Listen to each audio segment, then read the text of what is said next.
Part 1. Chapter 1. Rosie.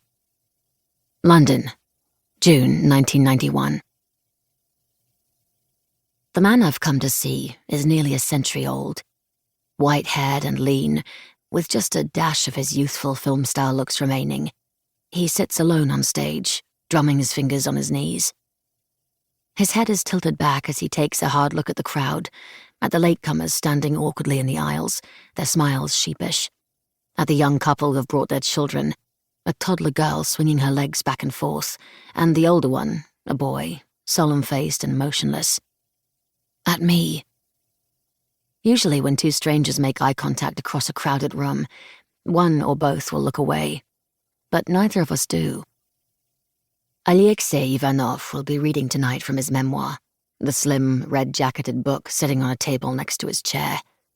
I've read it so many times by now that I could mouth it along with him. The hillside falls out of view, and voices, too, fall away. We are like castaways, adrift on a single piece of wreckage that is floating to sea, leaving behind everything that linked us to humanity. Alexei stands up. "Thank you all for coming," he says, with the knife edge of an accent. "And so, I begin." The Last Bolshevik is an account of his time on Stalin's White Sea Canal, told in short story form so that people don't forget to breathe as they're reading it.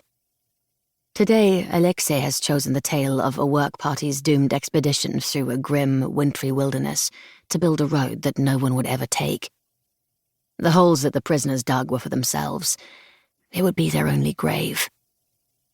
My hands feel clammy and heavy, and my toes begin to tingle in my boots. The middle-aged man seated next to me pulls his coat tighter around himself, while just up ahead the young girl has stopped swinging her legs and is as straight-backed as her older brother.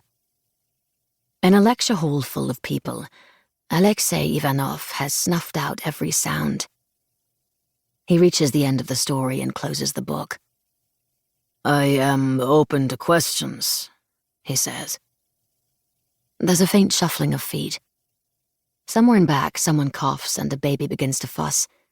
A quick shushing by the mother follows. Alexei is preparing to settle back into his chair when the man next to me suddenly lifts a hand. Alexei smiles broadly and gestures to the man. "Go on." "My question is a wee bit personal," says my neighbour in a thick Scottish brogue. He shifts in his seat.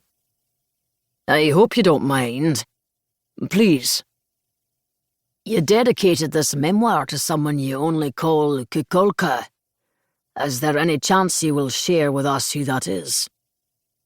He doesn't say it, but somehow we all hear it. Or who that was. The smile slides off Alexei Ivanov's face. Without it, he no longer looks like the famous dissident writer, the celebrated historian. He's only an old man, stooping beneath the burden of over 9 decades of life. He glances around the room once more, just as the baby, somewhere out there, lets out another startled cry. Alexei's gaze lands on me again for half a second, before moving on.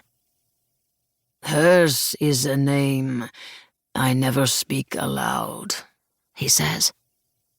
"And if I did, I would shout it." I leave my row and head for the stage. The audience is filtering out, but Alexei is still shaking hands, chatting with the organizers.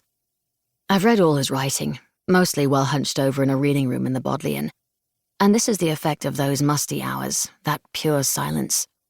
No matter how human the man might look, Alexei Ivanov has become almost a mythical figure to me, a legend, someone right out of my mother's fairy tales. "Hello there," he says, turning to me. He has a smile like a torchlight. "I enjoyed your reading so much, Mr. Ivanov," I say, finding my voice.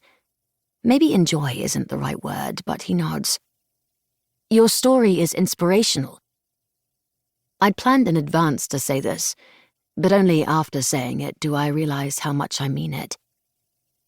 "Thank you," he says. "My name is Rosemary White, Rosie."